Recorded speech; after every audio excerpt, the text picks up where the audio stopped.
ఆపద కాలమున ఆయన నమ్ముకున్న దగిన సహాయకుడు. మనకు ఆపద వచ్చింది అని అంటే ఆయన సన్నిధిని మనము ఏమండి ఆనుకున్నటువంటి వారుగా, ఆయన సన్నిధిలో దుర్గముగా. ఎందుకంటే యుద్ధాలు చేసేటప్పుడు శత్రువుల్ని మనము కంటపడకుండా ఉండాలి అంటే శత్రువుని మనం హతమార్చుట కొరకు కూడా మనకు దుర్గాలను ఏర్పరచుకొని దానిలో మనము నివాసము చేస్తాము. ఈరోజు శత్రువు కంట మనం పడకుండా ఉండాలి అంటే, శత్రువుని మనం హతమార్చాలి అని అంటే మనం దేవుని దుర్గముగా చేసుకోవాలి. చపట్లు కొట్టి దేవుణ్ణి స్తుతిద్దామా. చాలామంది ఏంటంటే, ఎవరు చూసుకున్నా చూసుకోకపోయినా నాకు ఉద్యోగం ఉందిలే. ఈరోజు ఇద్దరు పని చేసే వాళ్ళ పనులు అంతే. ఏమండి, మన భారతదేశానికి మంచి సంప్రదాయం ఉంది. ఆడ మనిషి ఎంత బిఏ చదివినా బియ్యం అడగాల, వంట చేయాలా.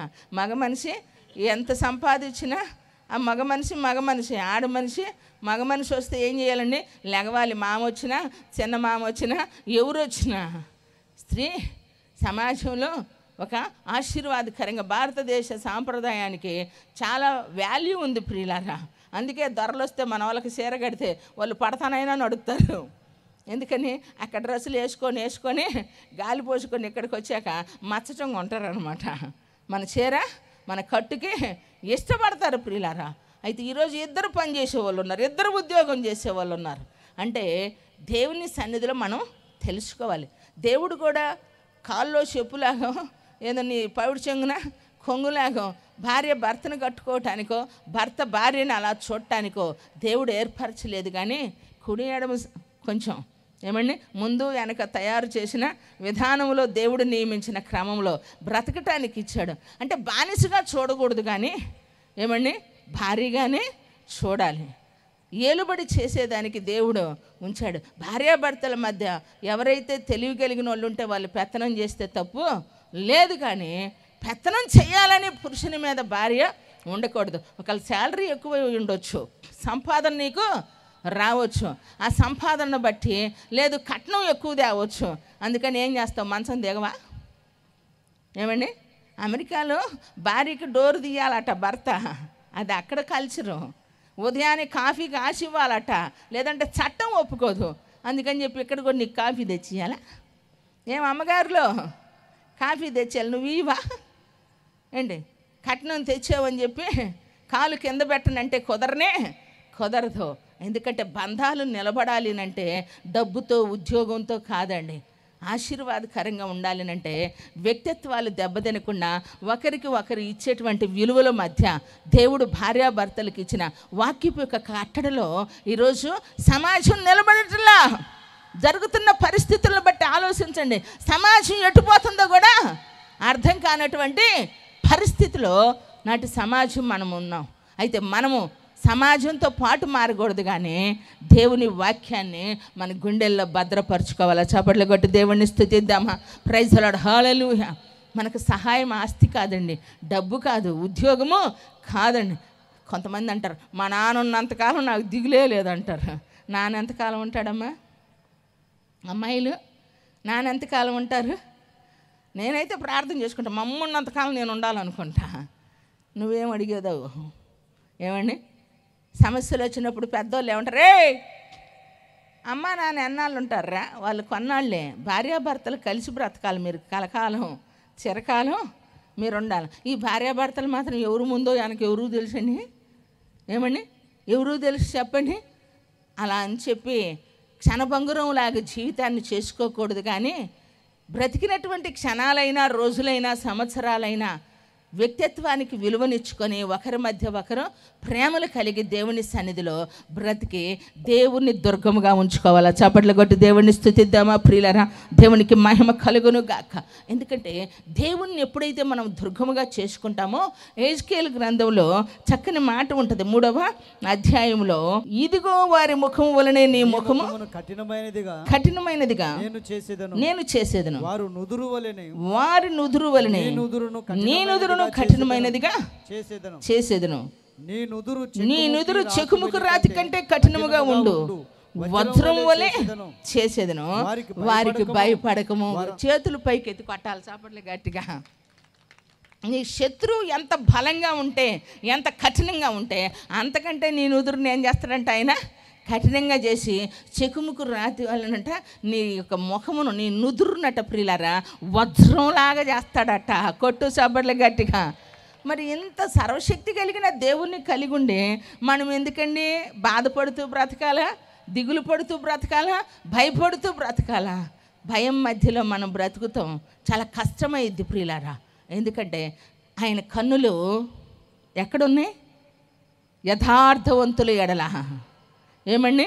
యథార్థవంతులు అంట ఆయన బలపరచుట కొరకు యెహోవా కనుదృష్టి ప్రియులారా లోకమందంతటి మీద సంచారము చేస్తూ ఉందంట. స్తోత్రం చెప్పు గట్టిగా. ఎక్కడంటండి? లోకమంతంతటి మీద. నువ్వు ఏ దేశంలో ఉన్నా, ఏ రాష్ట్రంలో ఉన్నా, ఏ జిల్లాలో ఉన్నా, ఏ గ్రామంలో ఉన్నా, ఏ పట్టణంలో ఉన్నా, అడవిలో ఉన్నా, సముద్రంలో ఉన్నా, ఏమండి అడుగులు తడబడకుండా అడిగినటువంటి దానిని నీ జీవితంలో పొందుకోవాలి అని అంటే నువ్వు ఇప్పుడు భయపడేటువంటిది కాదు ప్రియులారా.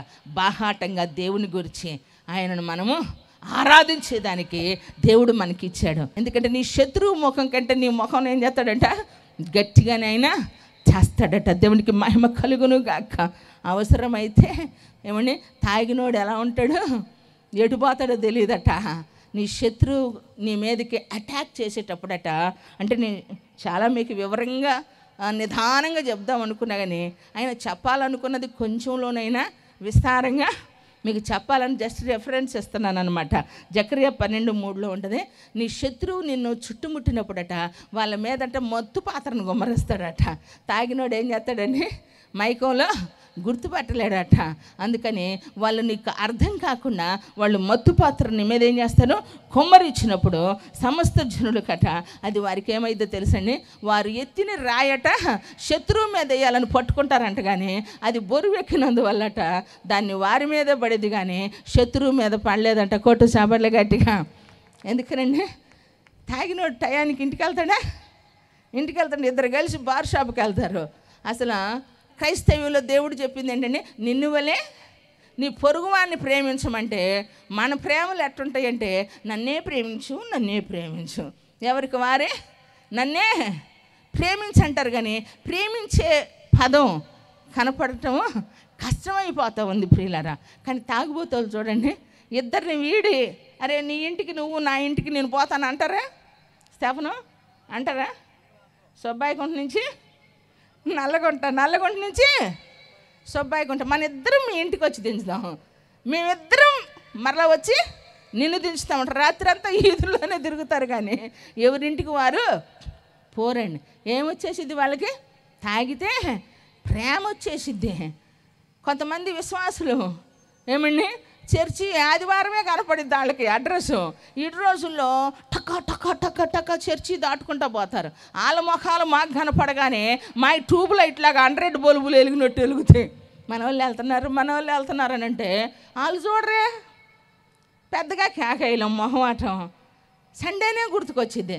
అదే తాగినోడు చూడండి చర్చి ఎదురుకొస్తే సాష్టాంగపడి ఏమండి సిలువు పాట పాడి కరుణామయుడు పాట పాడి సంతోషంగా ప్రభా క్షమించని చెప్పి వెళ్ళి కనపడితే మా కాళ్ళకి నమస్కారం పెట్టేదానికి వాళ్ళకి మేము కాళ్ళే ఇవ్వం కానీ వాళ్ళు పట్టుకుంటే మమ్మల్ని ఏడబడేస్తారనని ఏమండి అప్పుడు వాళ్ళకి దేవుడు ఎంత సాష్టాంగంగా కనపడతాడో చూడండి.